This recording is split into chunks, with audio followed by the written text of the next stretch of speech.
first of all, if you have any questions while I'm going through this, go ahead and stop me, because I probably won't lose track any more or less if I get interrupted. Let me tell you how we got started on the tree ordinance, and then I'll tell you where we're going from here. In April of 2019, a group of citizens came forward under petitions and requests to the City Council and requested that we have a additional regulation related to land clearing and tree protection.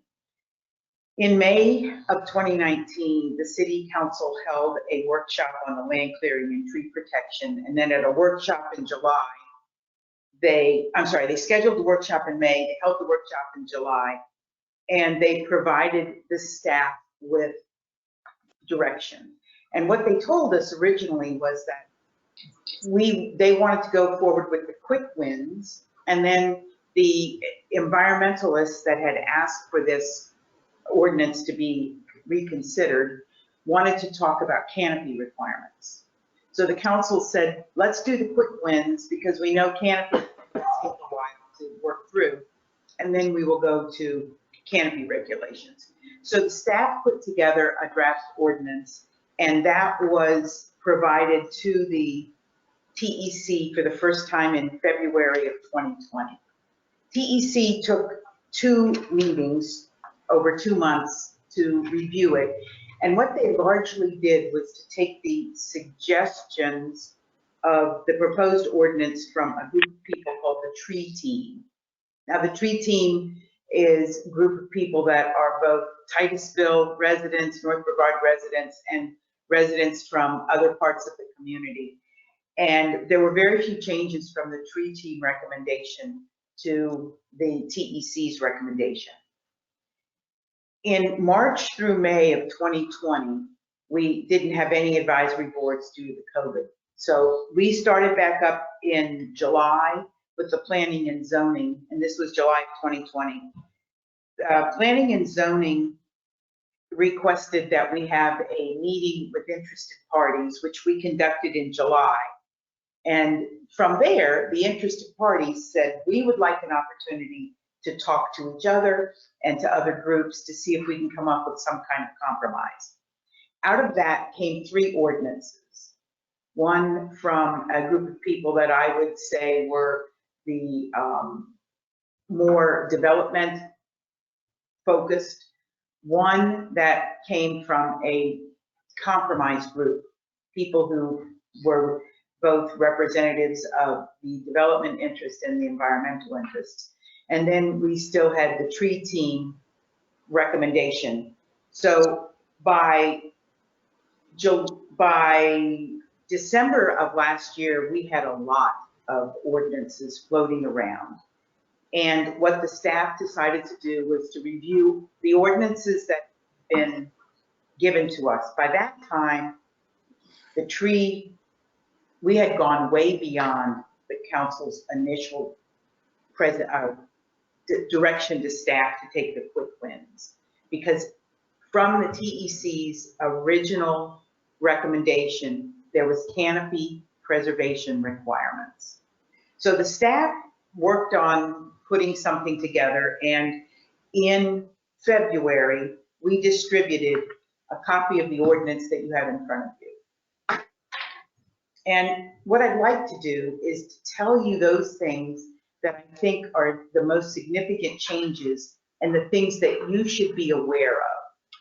Whatever your opinion is, these are the things I think that you want to focus on, and then I will tell you what I think the public process is going to be and how you can participate. So if you will turn with me in your hymnals to page 2, everything that you see, and I don't know whether you're seeing it in color or not, but if you're seeing it with an underline, that means it's new. If you're seeing it with a strike through, that means it's a recommendation to be removed. Sometimes those are just being relocated. So the first thing that you should probably notice on page 2 under the section 3031, which is the code section number, or section 1 of the ordinance, is that we have clearly set out different protected tree types. Currently, the ordinance only talks about major trees. And major trees are defined under the current code, and I'm making sure that I have this correct. Major trees are discussed under the current code, but there's no differentiation between one type and the next.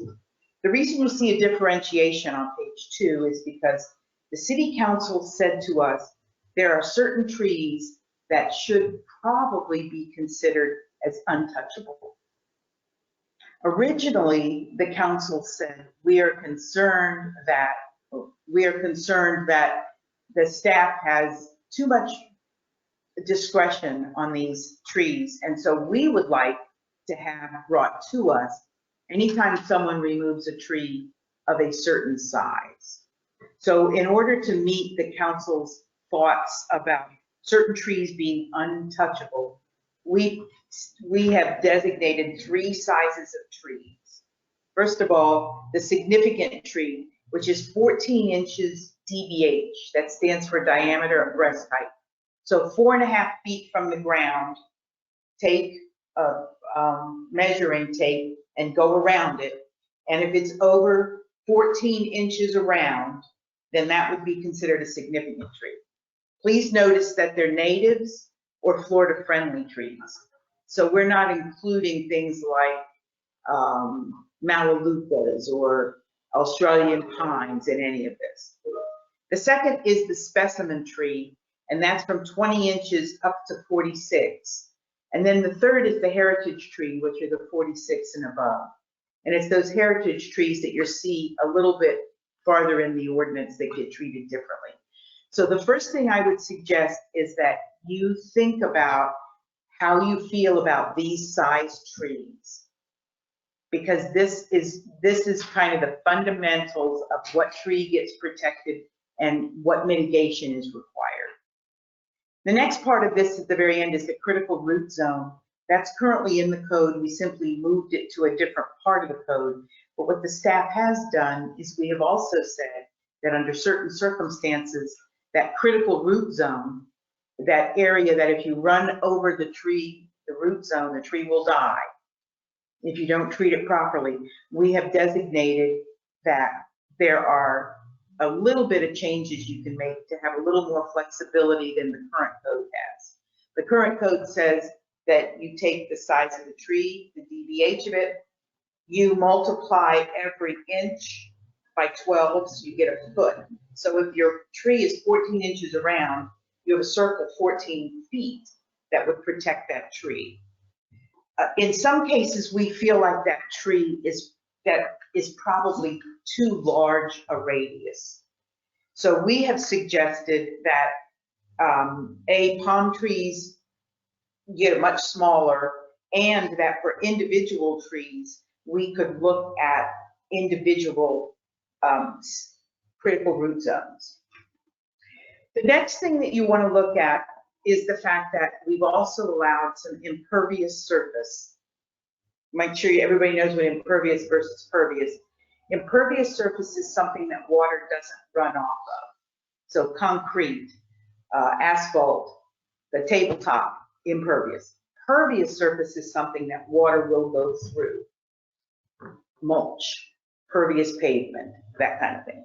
So we're suggesting that you should have some flexibility, because in some instances, especially when you see redevelopment, you're going to have to put a little bit of concrete, a sidewalk perhaps up closer to a tree.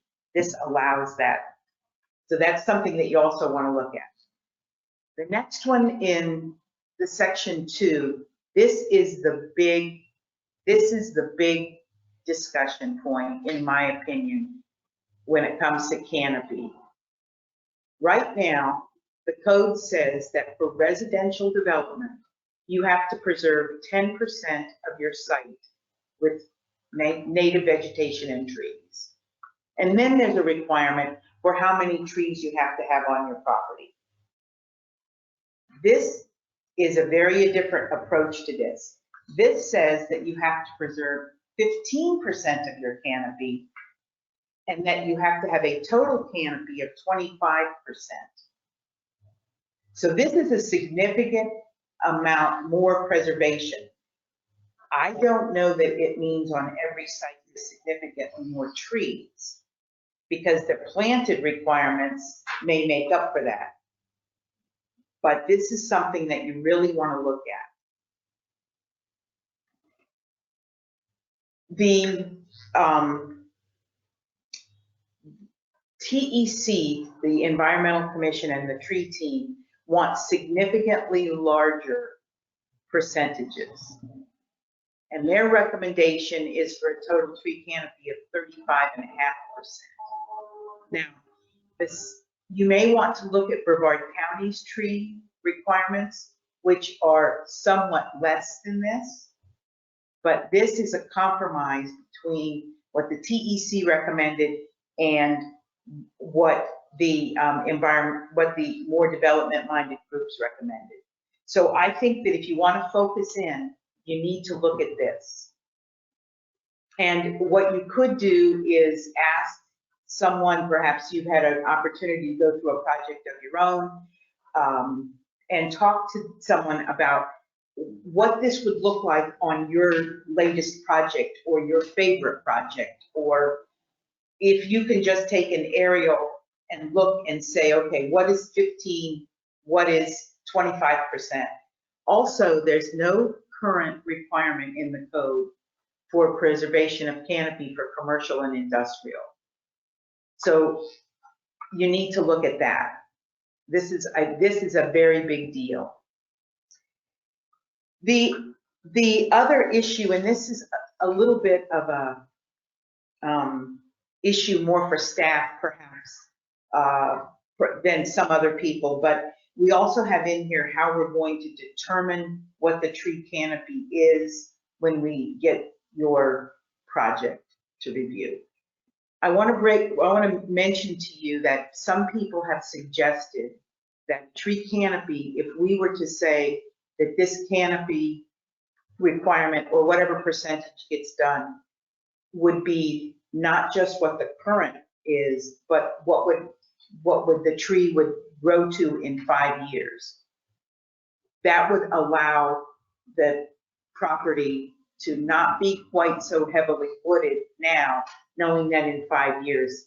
So that's something that has been recommended, believe it or not, by one of the people who, as the environmentalist, but they were part of the compromise ordinance team. So that's something that you may also want to talk to someone more knowledgeable than I am about how trees work, but that seems like a common sense thing to me. The next page is page 4, and this is a change to the justification for removal of trees. Please notice that if a tree is located in a portion of the parcel in which a building, driveway, sidewalk, retention area, accessory structure will be constructed, the tree may be removed. Also talks about dead and diseased trees. So this is the part where if you're going to get ready to develop a property, you really need to look at when can I remove a tree? Okay, what section is that? That is it's on the top of page 4. It is section 3 of the ordinance, criteria for removal. And it says the following criteria shall be considered justification for removal of trees. You've got it up, thank you. Okay, the next part that I think you want to see is at the very bottom of this page. There has been a lot of concern about on-site burning of vegetation. This was recommended by the TEC that there would not be any on-site burning of vegetation. I'm not a developer. I'm sure that several people that are watching us may have some very strongly held opinions about whether that's a good idea, but you need to look at it. The next one is the heritage trees. These are the very large trees, 46 inches. Right now, the Titusville Environmental Commission acts as the city's tree board. So we, as staff, remember the council said they originally wanted to review all removal of trees. I have watched them over the last couple of months as they've grappled with some of this landscaping, and I don't think they really do want to talk about individual trees. But this is a big deal because these trees are very important to the community, but they also can be right in the middle of your property. There's a gentleman right now trying to develop a property on the intersection of Pinedo and US 1, and he has some very large trees, and he's having to do some significant redesign to work around these trees. Now, that's his preference, but this would make it much more difficult. We also are recommending, and at the middle of page 5, you'll see an appeal to the city council, so that in the event that the TEC makes a decision that the developer just can't live with, they do have a chance to go to the city council. The next part is relatively minor changes for relocation or replacement of trees. It basically just says it actually makes you plant a little bit larger replacement tree, and it requires you to have a minimum grade of Florida #1. So don't go out and dig it out of your backyard and say you can use it as a replacement tree if it's not healthy. Hey, Peggy, I have a question. Sure. Hi, this is Bart. You know, we always try to be proactive and tell people to plant the right tree, right place.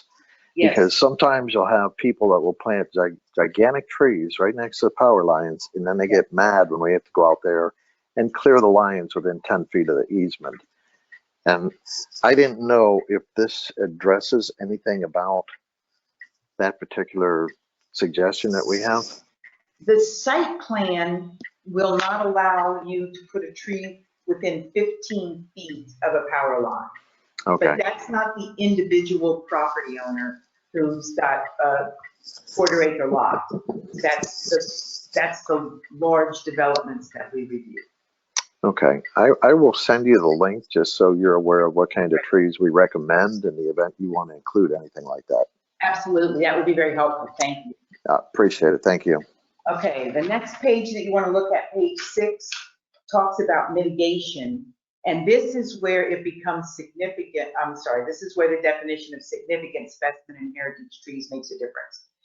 The significant tree, remember those are the smaller trees. Right now you have to replace those on a 1-to-1 basis. We're suggesting that you replace those trees on for every 3 inches of tree that you remove, you replace 1 inch. So we're focusing in on the larger tree preservation and allowing more flexibility for the smaller trees. The specimen trees between 14 and 20 inches, between 20 and 46 inches, those would keep the current mitigation of 1-to-1. And then the heritage trees, which again, the council had said may be the untouchable tree, we're suggesting a 2-to-1 mitigation ratio. So check that out. We also have it's a current code provision, and we're suggesting that it be allowed that in the event that instead of replanting trees, if you preserve native vegetation, then they should get credit for that. Currently, you can't get vegetation credit if you have a wetland preservation. We're suggesting that you should be able to do that because it is preservation of your property. So this is more flexibility, but I will tell you right now, this is going to perhaps be a point of discussion because many of the environmental communities or representatives do not feel like you should have the ability to get credit for wetlands when you're already required to preserve them. But we know that you can mitigate should you wish to, so we feel like this is a good trade-off. The next paragraph is actually a reduction in the amount of mitigation costs in the event that you cannot mitigate. Rather than $100 per inch lost, we're suggesting $75, but it's for mitigation credit. So in other words, if you have the tiniest tree, the 14-inch tree, you would pay $75 for every 3 inches lost. Today, you would pay $100 for every inch lost. So that's a significant reduction. When you get to the very largest tree, it would be $75 times the mitigation rate. So a 46-inch tree times 2, which is the mitigation requirements, 96, 72, 40, what did they say? 46, 92. Okay, 46, 92 inches. Now you're going to be paying, instead of paying, you're going to be paying $75 for that mitigation. So this is a more flexibility, and again, more heavily tries to protect those very largest trees and says, let's have more flexibility with the smaller trees. The next page is something, we don't have anything like this in the code. This was put together by that group of people I told you that put together the compromise ordinance, and they have recommended that there be incentives to preserve trees. And basically what these incentives say is, if you meet the minimum requirements or you go over and above the minimum canopy requirements, then we're going to give you a break on tree mitigation. Now, you may not agree with the total canopy percentages or that kind of thing, but I think that the idea that once you've met a certain minimum, we're not going to make you jump through more hoops, may be something that you want to look at as to whether you like the concept. But the intent here is for people that can meet all of these requirements, we're going to say is enough is enough, and you don't have to mitigate. Currently, you have to mitigate everything forever. Okay. The next thing I think you need to look at is on page 8, and those are the tree survey requirements. Currently, we require that you survey all trees within the 20-foot required buffer around a property, and then you survey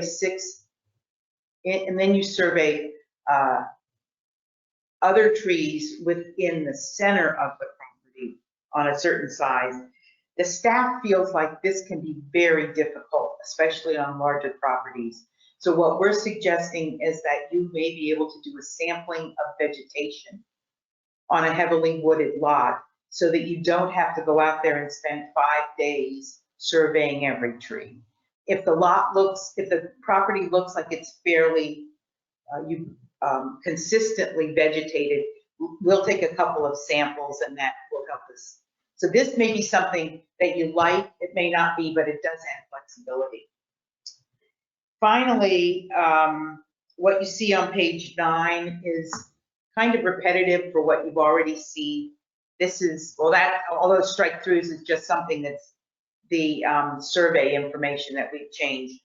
But here at the bottom, this is where those requirements, this is how you can compare what the total canopy requirement is versus what the current code is. In this case, you're looking at the residential, which says that you have to preserve 10% of the vegetation. And you can see that this says you have to preserve a canopy. I believe if you look at this closely, which I'm expecting Debbie to do, that I think this really should say lots more than 1 acre, not lots less. I think that's a typo. So basically what we're saying is if you're in the residential subdivision, we're going to have the subdivision preserve the trees. But if you're a large lot, you're going to have to consider preserving trees.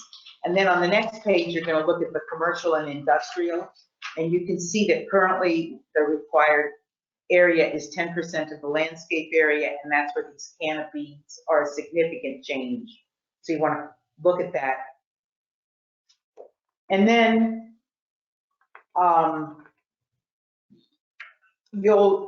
then the next one that is really, I think, has some flexibility added is on page 11 in the middle. And you'll see it says reduction in required landscape yards. This allows the staff, in the event that you're trying to be you're trying to save that big tree. And right now, we would make you go to the Board of Adjustment and Appeals to get a variance so that you can reduce perhaps the front buffer. What we're suggesting is that the staff would be able to administratively make that change because we're trying to preserve the large trees rather than the 20-foot vegetated buffers. We currently have that you can reduce setbacks as well so that you can preserve trees and other vegetation. So that's something that we think is flexible. You may say there's other things we run into that we'd like additional flexibility. So that's something to think about. And then this last page, which isn't red, but you need to go up to the top where it says grandfather. This is very important.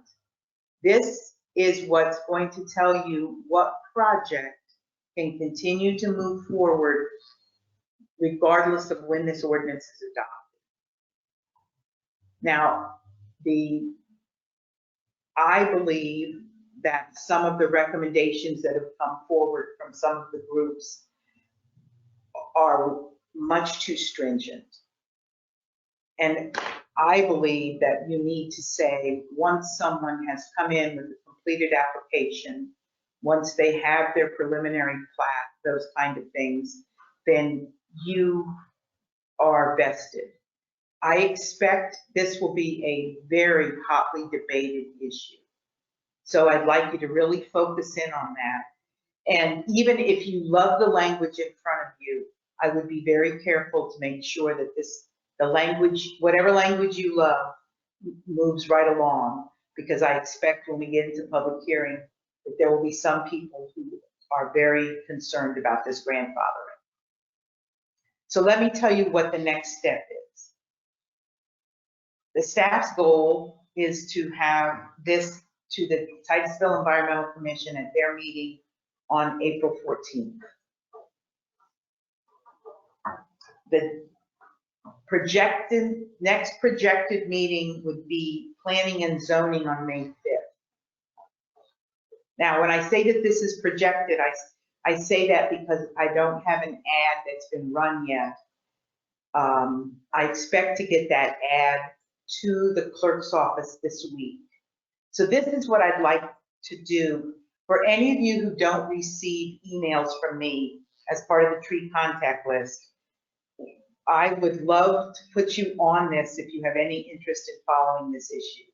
And I notify people of every meeting. I tell them of any changes. It's an opportunity to really make your voice heard. If you can't because of scheduling or COVID or whatever, if you cannot attend, we are happy to take your comments in writing and pass them along. And the city council has gotten very accustomed to people sending written comments, so I know that they're read and appreciated. So this is what you can do. You can email me at Peggy, P-E-G-G-Y, Busacca. I apologize for that. I should have picked a different husband. B as in boy, U-S-A-C-C-A at Titusville.com. If you email me and tell me that you want to be put on the mailing list, you'll be on there forever. And I promise to let you know every single thing that is going on. If you, for some reason, that's not convenient, thank you very much. If you, I'll get it. If you get the information to Marcia, I know she'd be happy to pass it on. Yeah, if you guys I just put Peggy's email address in the chat so that you have it. But if you want to let me know, I can also forward your contact information to her if that's easier for you as well. Correct. And if you have friends, send a message, tell them. I'll take everybody's name. It's electrons. Once you're on the list, it's easy to provide, but then you'll know exactly what's going on. Finally, and I know this is not going to make some people happy, and I expect it's going to make some people very happy, it looks like this would not be going to city council until July. Now, the reason for that is because we only have one meeting in June. I talked to the city manager, and he said he would prefer not to fill that particular meeting up with what I'm sure will be a lot of interest in this. And we want to give the TEC and the P&Z sufficient time to complete their work before we move on to the next stage.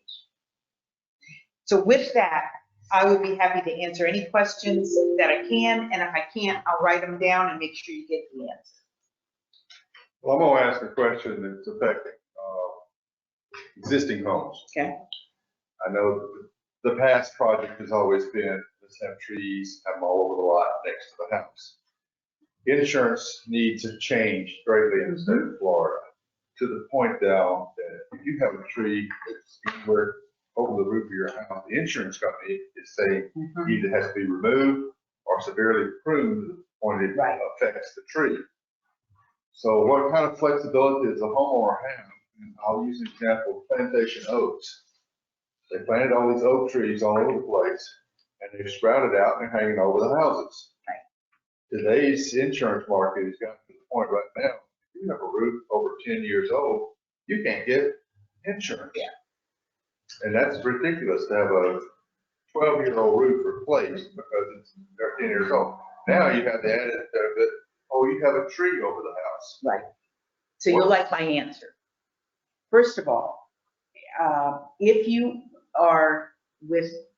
you've been in your house a year, the current code says you can remove that tree. So that's the first thing.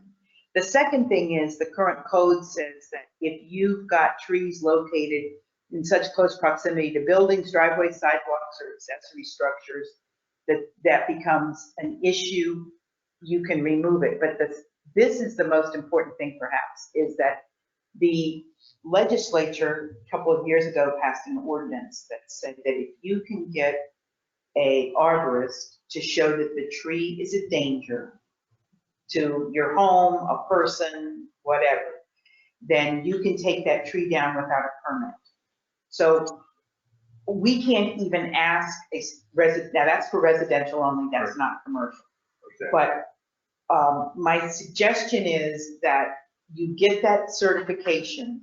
So in the event that your neighbor calls you and code enforcement comes out and says you took a tree down, you can say, no, I have my letter from the arborist. Or, as I said, the current code says if you've been in your house a year, then you can do as you wish. There are members of the community that would like to see that not be in effect. The statute is very clear. We've been preempted for that issue. The statute does not include commercial structures. So what you need to do with a commercial structure for sure is to get that arborist to show that it is an issue. We have added language in this to clarify that if a tree is dead, diseased, weakened by age, storms, fire, or other injuries, and poses a threat to the welfare of the general public, then it should be removed and that we would waive the permit fee. But that may become a point of discussion because not everybody agrees that that should happen.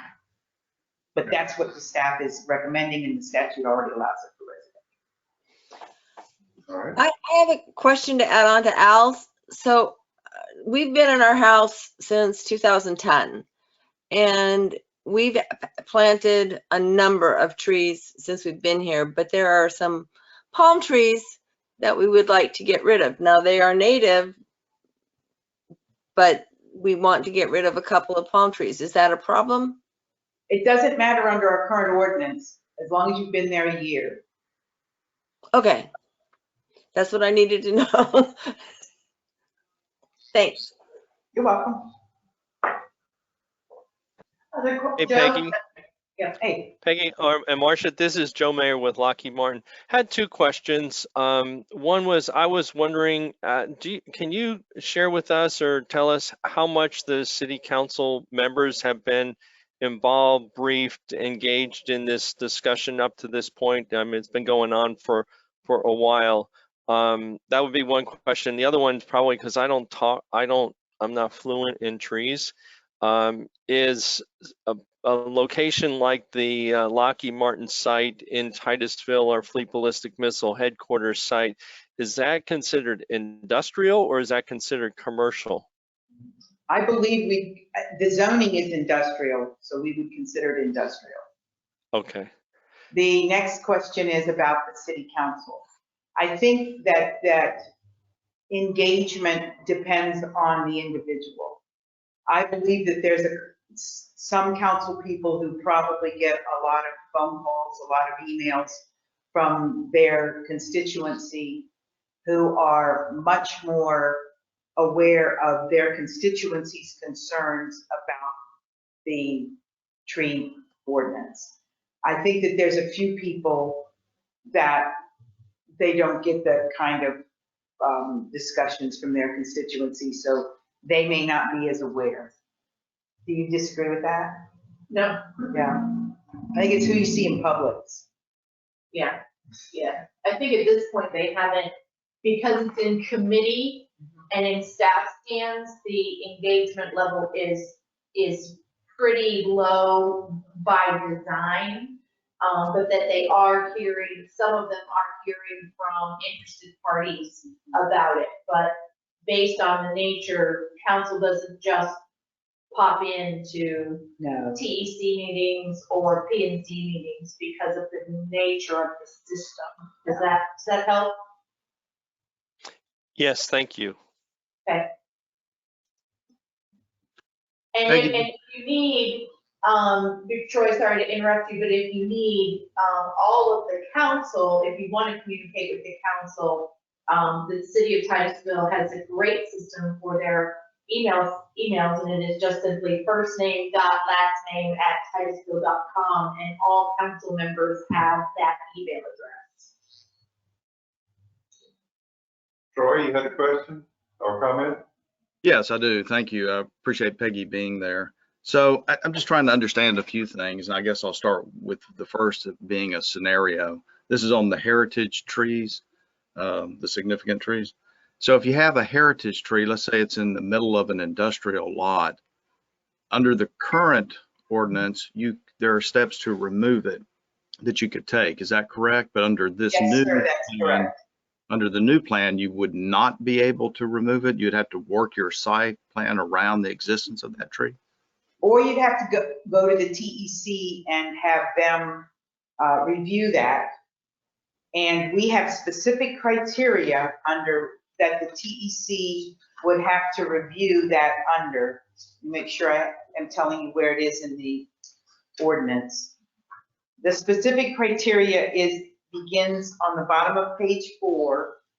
Heritage trees may only be removed if approved by the Titusville Environmental Commission, consideration of such criteria, and then the impact of the proposed development as shown by a survey, whether the project can be reasonably reconfigured to preserve the heritage tree, reduction in setbacks, alternative construction methods.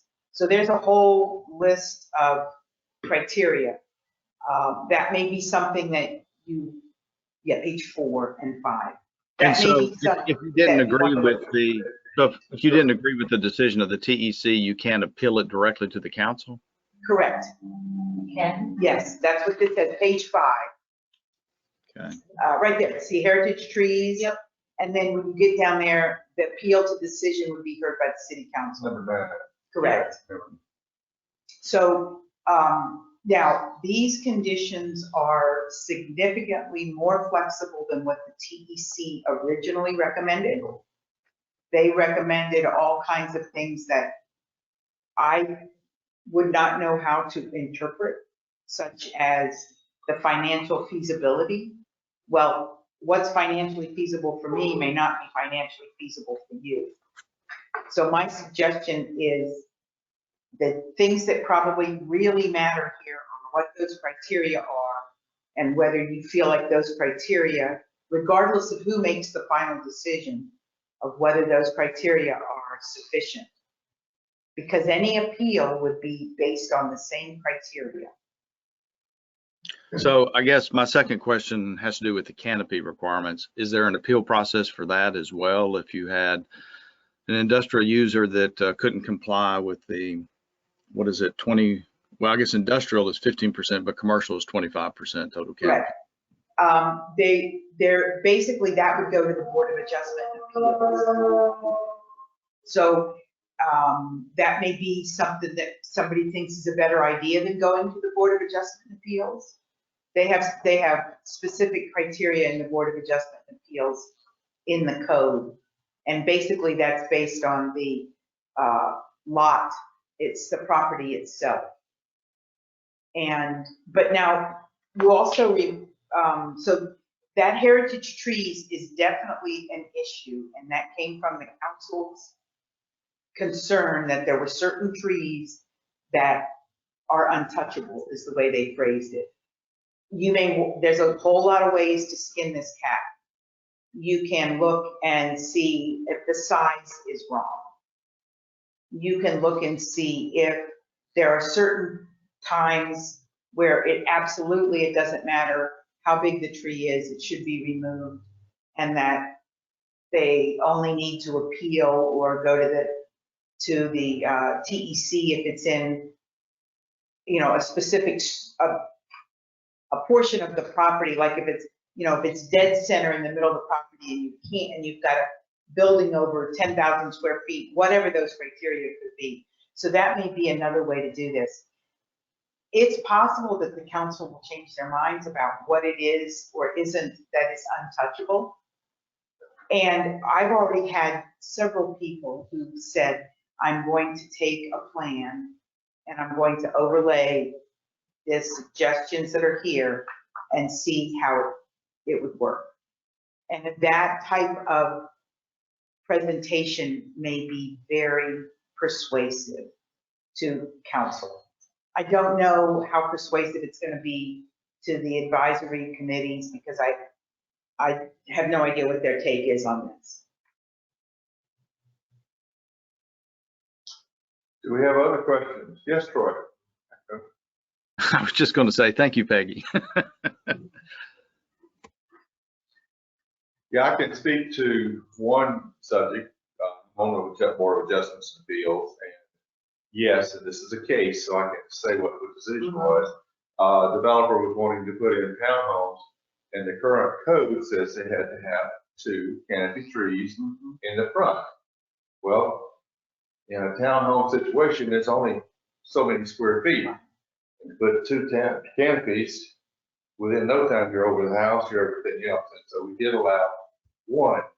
So that was where the developer came for adjustments to appeal, Board of Adjustments appeal, and we did allow just 1 tree instead of 2. So that is part of the appeal process that individuals, or in this case, the developer, was able to come up and because they had other features. Now they did have other features within their complex that went above and beyond what is required. So we felt good about making, instead of 2, having 1. Right. So that is a process that is available. And I think the Board of Adjustment and Appeals are very knowledgeable because they look at development every month about whether it's a single family or much larger properties. They have seen this time and time again. This is Troy again. I guess I do have one more question. I was just kind of curious. Is there another city, municipality somewhere that they used as kind of a guide for this? I mean, to come up with some of these size, diameter measurements. Yes. I mean, what's the model for this? Troy, we have seen that if you look at Brevard counties, you'll see that their tree, they also have the canopy coverage. The model that started all of this by the environmental groups was Tampa. And Tampa's been doing this for 50 years. It's very sophisticated, and their tree canopy coverages are much higher. We have had there's something called iTree, and it's a program that you can look at. We've had our GIS person look at iTree for the city, and they've estimated that the current canopy coverage in Titusville is about 35%. So the TEC says, well, if that's the current coverage, that's the coverage that ought to fit on all development. But staff doesn't agree with that. There is no hard and fast rule that we've been able to find. We've looked at IFAS, we've looked at arborists, arboriculture society, we've looked everywhere. So every community does this differently. And that's where, again, there may be some people that you know that are arborists or landscape knowledgeable that could help you say, well, that percentage is just crazy. But you can look at the county as a start. Any other questions? Yeah, hey, Marcia, this Yeah. is Joe again.